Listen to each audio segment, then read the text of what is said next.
I was taking a trip back to the ICC memory lane today, um, talking about impunity yesterday. And it just made me think about, of course, in the end, what we want for everyone, and particularly for Donald Trump, is some justice. And with the Supreme Court rulings, the rulings in United States versus Trump, and other such things, that he has almost complete impunity, and a ticket to ride, as we talked about yesterday. And the ICC, while it is no easy matter to even creatively think of a way where we could make sure that the ICC gets custody of Trump in order to bring him to justice. But we have to be able to dream a little bit, because it's the only game in town, legally, to get a shot at an airing of the charges against him. As we've talked about before with the ICC, it's a very narrow purpose. It's one of the most wonderful parts about the ICC is you don't have any of the pesky statute of limitation problems that you do with other criminal convictions in the United States, because there are no statutes of limitations. And it's limited, as we've said before, to war crimes, genocide, crimes against humanity. There's also the fourth category, which is aggression. Has an interesting vibe to it. If, as we heard in a recording, a comment to a journalist on a call, which he should stop doing because all calls are recorded, that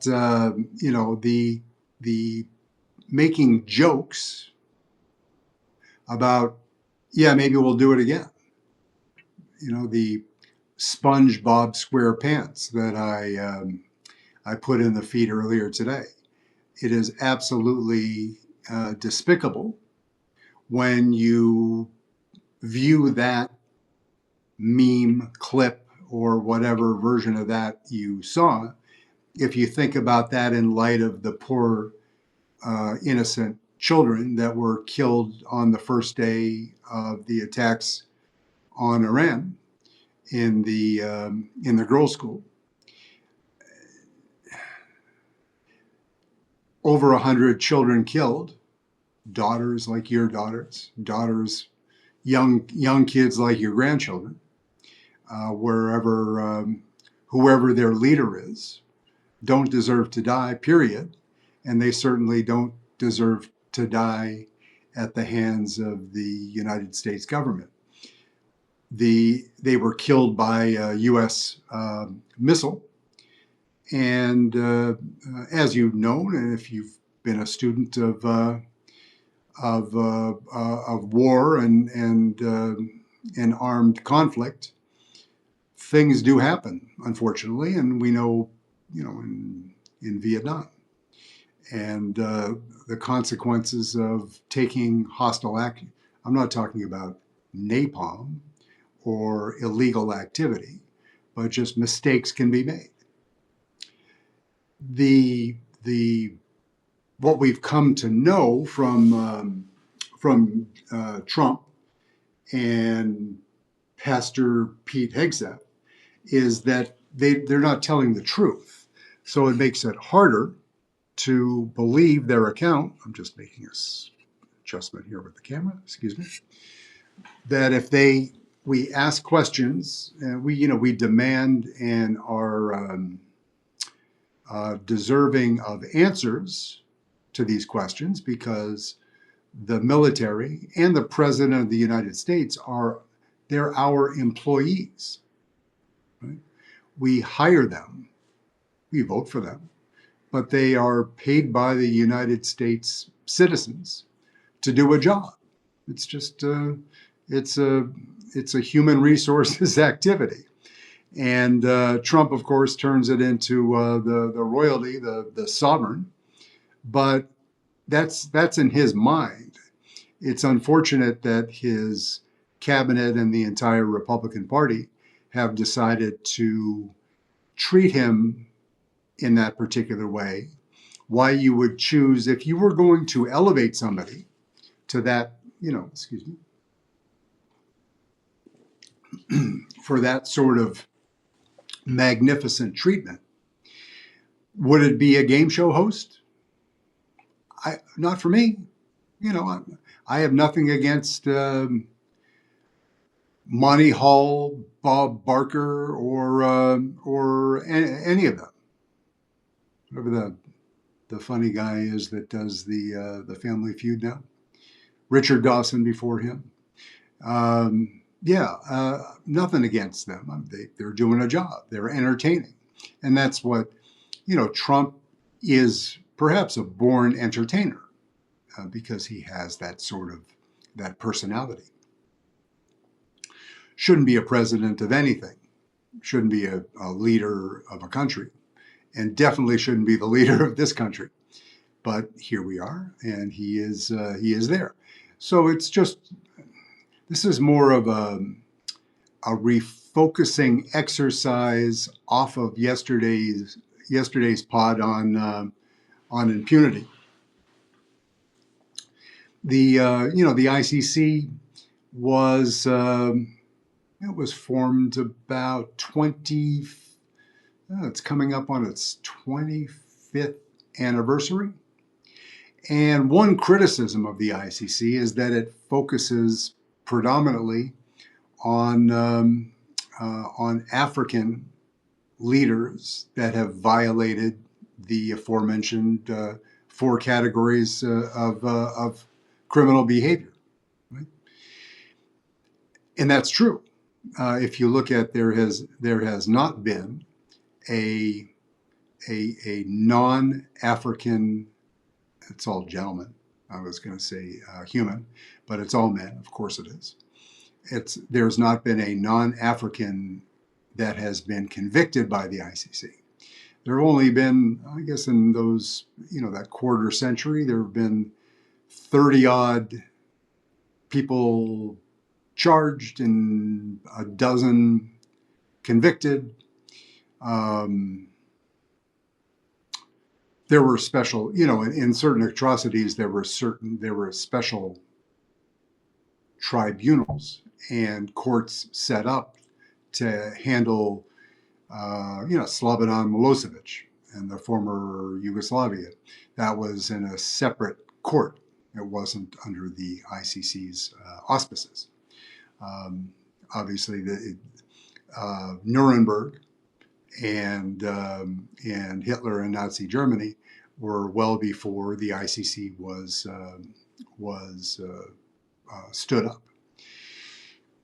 But it's important to look at it, to understand a little bit about it, what it is, what it isn't, and keep it as when you hear stories about things like the SAVE Act, when you see women and men in your community and children that are attacked, not questioned, but physically attacked for the color of their skin at the direction of the President of the United States. Is that a war crime? No, not by it's not by a strict, it makes you an asshole, but that alone doesn't make you a war criminal. And then you get into aggression and genocide, which is a very specific thing. Now, is it a war crime, as we've discussed before, to shoot a man that's holding on for dear life to a capsized boat in the Caribbean, knowing that Bruce might be swimming underneath the boat is one thing, because that can be less than fun. But the boat was blown up or capsized and disabled, and you're there floating, holding on to a capsized vessel with one other human somewhere close to you, and you hear a helicopter fly over. Silence. And then you hear the helicopter come back, and you say, what do you think? You're a normal human. You're a normal human being. Maybe you were out there, maybe you were running packets of white powder from a little boat to a big boat to earn enough money to feed your family. I'm not judging. Trump probably is. But his military, at his direction until otherwise indicated, turned around and came back for the proverbial double tap. Is that a war crime? And does the responsibility go up through the chain of command for that? Right? Well, you need a lot more information. Who gave what sort of orders? The buck stops here, the expression, meaning that, that suggests somebody that takes responsibility for their actions.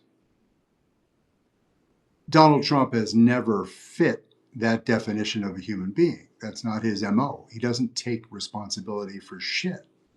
He passes the buck instead of the buck stopping here or there.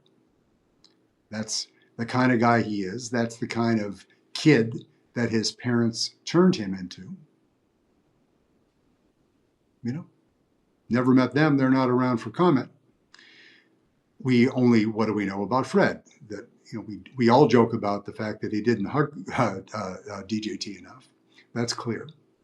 Fred was also had an association with the KKK, which doesn't engender feelings of warmth, compassion, and DEI, perhaps.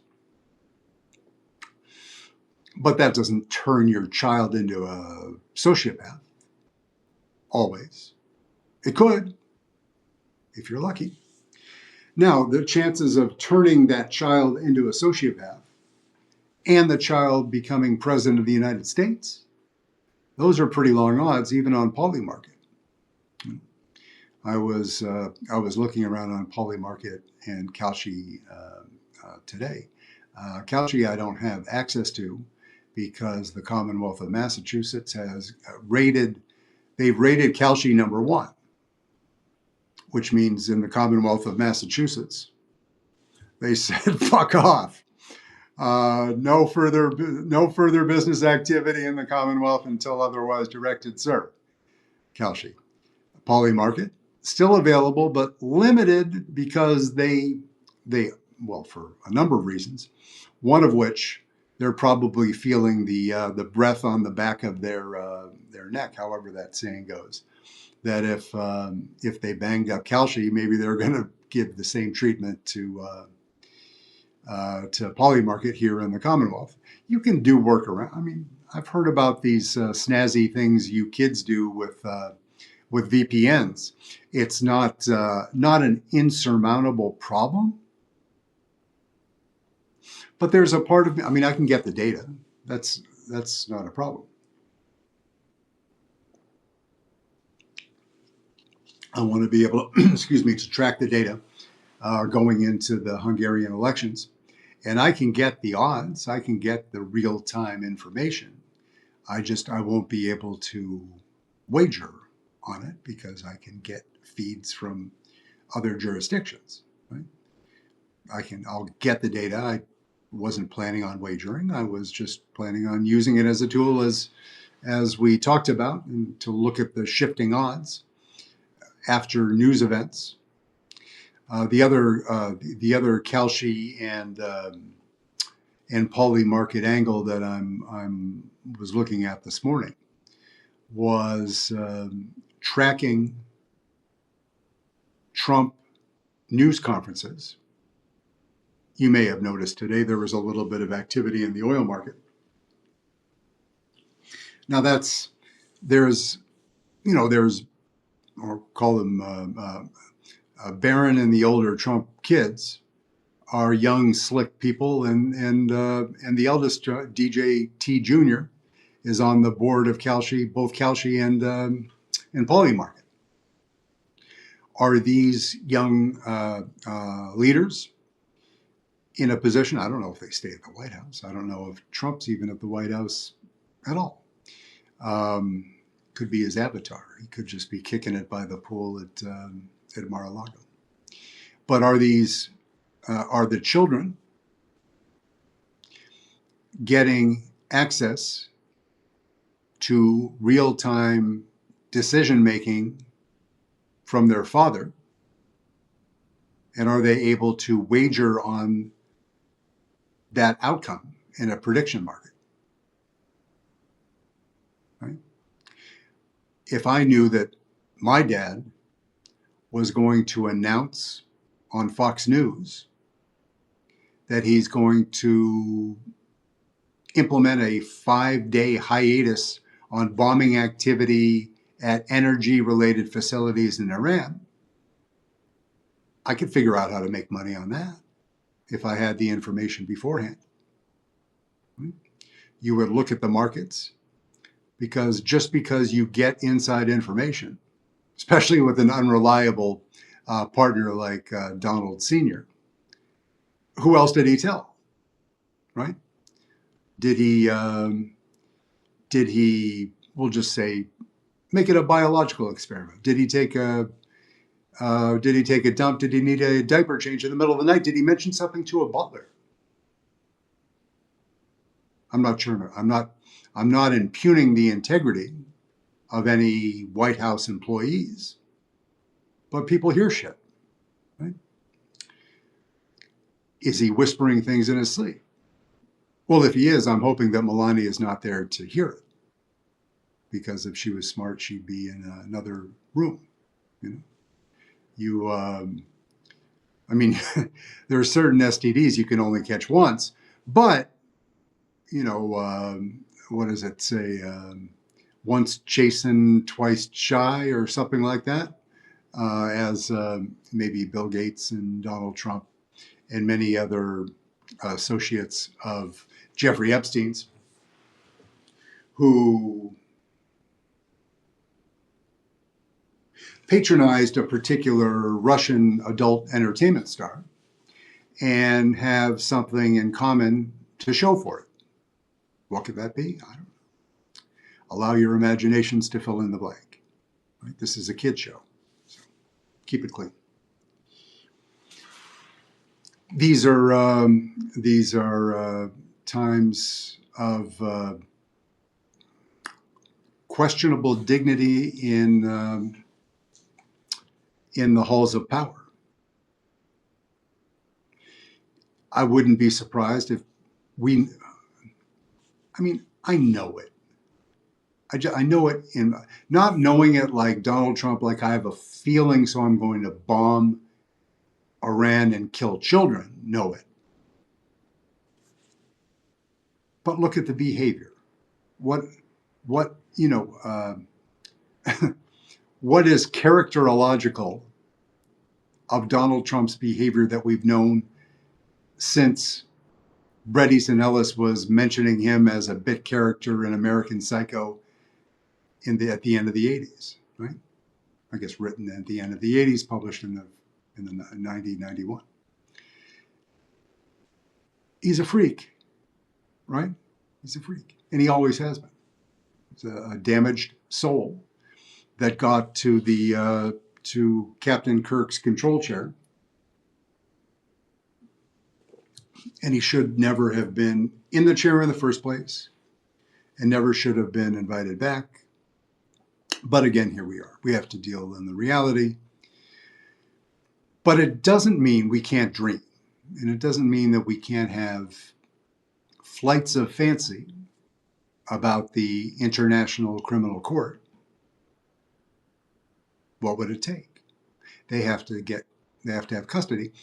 You will note that since part of the title of today's episode, after it said, I guess it was ICC hyphen, what about Whitey?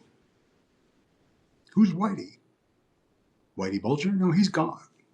Whitey's busy right now.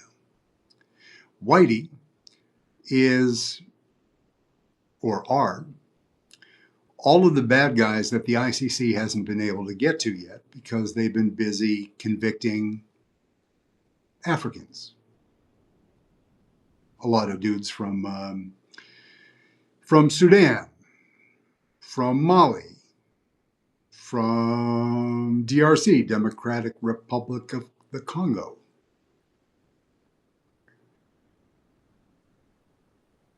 One from Kenya.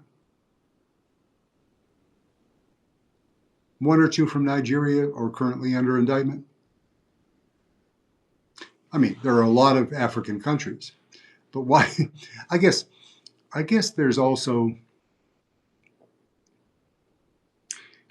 the ease with which you can get custody. You know, you put a X amount of years of effort, investigation into prosecuting a crime or organizing principle. How are you going to? Can you make a case, and then can you get a hold of them? You know, not everything can be a moral victory. Vladimir Putin, your friend, my love interest, Vladimir Putin, is on the list. I mean, he's on the Epstein list. He owns the Epstein list, but he's been indicted ICC in regards to Ukraine, right? The butcher of Bucha, all of that stuff. As has your boy, Bibi Netanyahu. Bibi, your friend. He was giving statements on Sunday on Israeli TV, extolling the virtues of Donald Trump and imploring members of NATO to join the fight because they should all be together in this fight against Iran. And again, we've been through the stipulations that the supreme leaders and their group, the IRGC, and the militias, one of the unifying themes was death to America, death to Israel, in whatever order you want to do that. It works out about the same, except Israel is a shorter commute.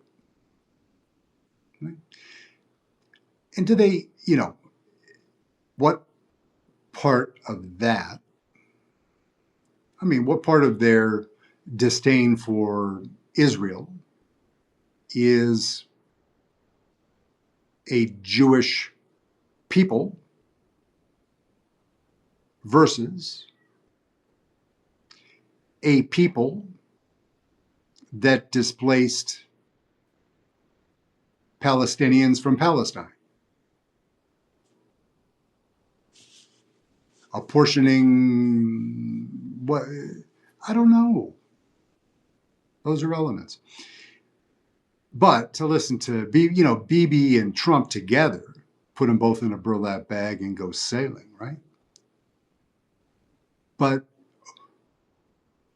who has less standing in the world of free-thinking, democracy-loving human beings who is on the lower end of the lower end of the totem pole, scrotum pole, then, is it Trump or is it Bibi? These are two men that are despised by so many with good reason. They caught in Netanyahu's, yes, he championed the efforts that dealt some critical blows to Iranian terrorists. Beyond dispute. Beyond dispute. At the same time, Bibi, in the interest of saving Bibi's own ass, Bibi stretched out the hostilities in Gaza in the interest of keeping his own self from being prosecuted. That whole debate about would it have been better to get him pardoned if he made the deal to step down from all that. I don't want to do that today because that isn't today, and we've got some other shit to do. But it would have saved some Israeli soldiers' lives. It would have saved some Israeli hostage lives, and certainly some people that live in Gaza. All three, there would have been more living human beings if Bibi had ended hostilities in Gaza earlier, which he could have. I understand I don't know that I can fully empathize in a sincere way because I didn't have a family member that was being held hostage or had been killed and their body was being held.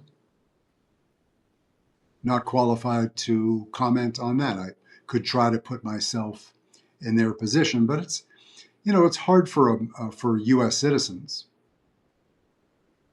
until the world turned upside down, to put ourselves in the place of people that could be under that sort of duress.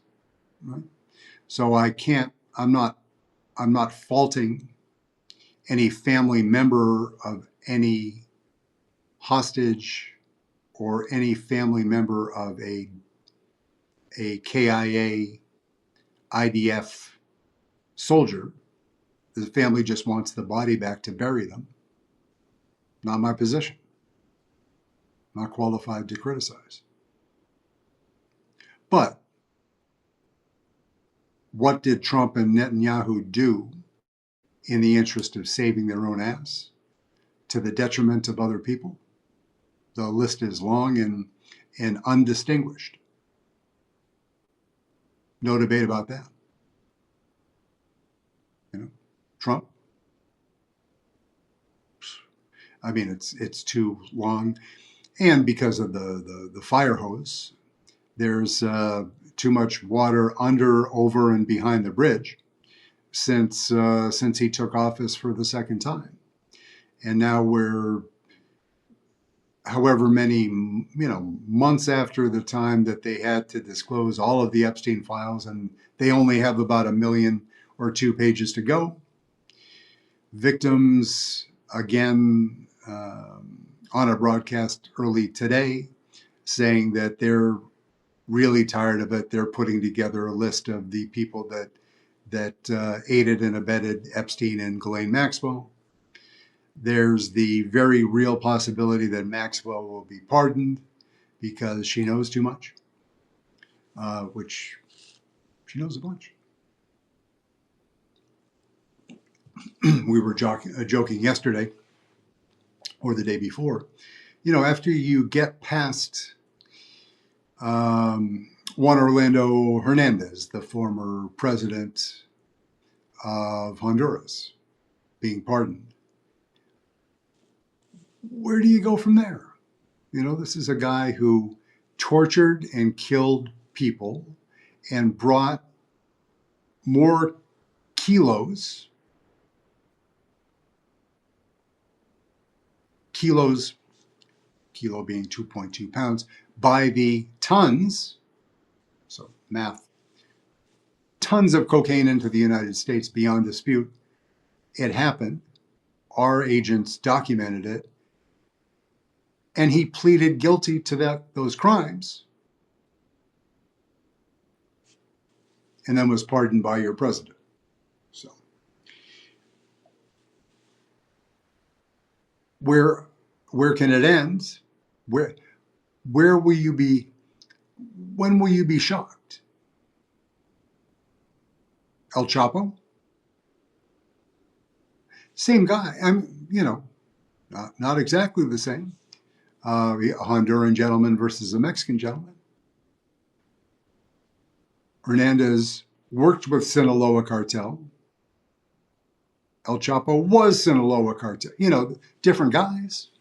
Don't want to stigmatize. I don't want to be impolite to homicidal drug lords, because that wouldn't be nice. But think about the amount of money that, first of all, what Juan Orlando gave to Trump to buy a pardon. El Chapo was the biggest fish in a very big pond. How many billions of dollars could he get into the Trump children's crypto account? It's like, okay, El Chapo, just give me, tranquilo, hombre, just Trump's there like negotiating, or Todd fucking Blanche, right? This just in, Todd Blanche, the second in command of the Department of Justice, was recently in Colorado, not on a ski trip, but at the Supermax facility in, just blanked on the name. It's in Colorado. A lot of mountains there. It's really high up. But a Supermax prison where our dear friend El Chapo is currently residing.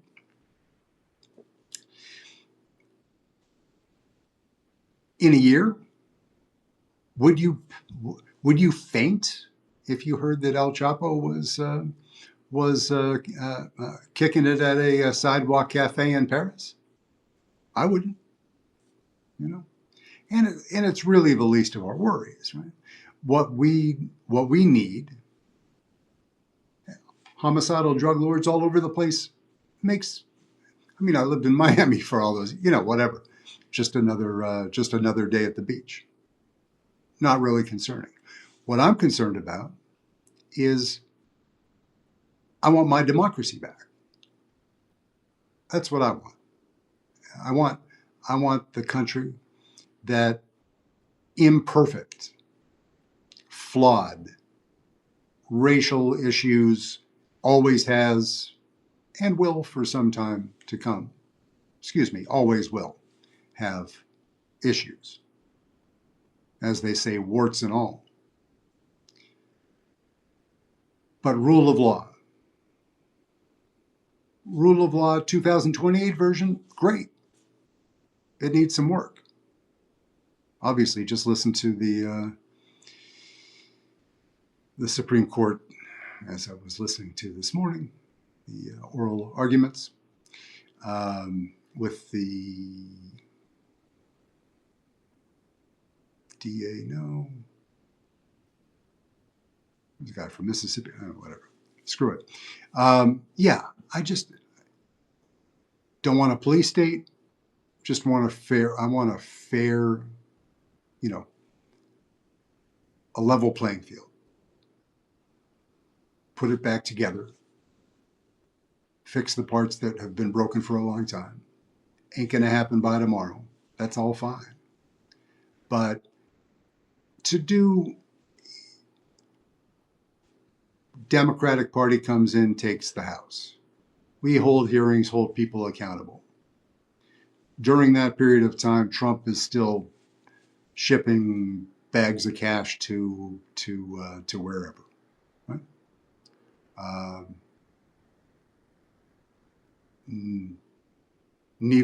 You say Nevis, I say Nevis. Yeah.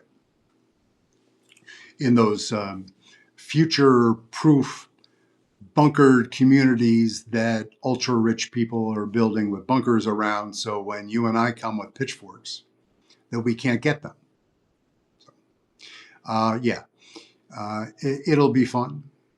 Think a little bit about the ICC when you have a minute. If I was looking today for, I found some of the organizing documents for the court. That sounded kind of boring. I think my next read is, and I can't remember if this is a read or a reread. There was a book that was done right at the 2019, 2020 by the brilliant Masha Gessen, who I think is with the New Yorker versus the Atlantic right now, but it doesn't really matter. About Putin. I've had a few Putin books, and I'm about due for a reread. Just because he'll remain the man of the moment until he isn't. So So and if you're not curious about the ICC, that's fine. There's a lot of shit going on, but it's kind of a fun thought exercise. I mean, you just dream about, well, if Trump's coming across the street and you have think about the way that the ICE agents are driving by and snatching mothers going down the street, throwing them in a car with masks on, no ID, goodbye. Bit more of a challenge with an old fat guy that's surrounded by Secret Service agents. I understand that. But how do we, there are countries, which countries in 28, in 3 years, are going to be, which signatories to the Rome Agreement, the Rome Accords, the foundational documents about the ICC, can we get Trump or any of his associates that also committed war crimes in one of those jurisdictions and get one of them to stand trial? We have the former president of the Philippines, Duterte, is currently there. They at home, they got him out of office. They arrested him and they delivered him to The Hague and dropped him off and said, "Here's a sandwich. Have a nice life." It'll be harder for us to do that, but we can dream. So, any case, thank you. Have a beautiful day and stay out of trouble. Be nice to everyone. We'll catch you tomorrow. Thank you.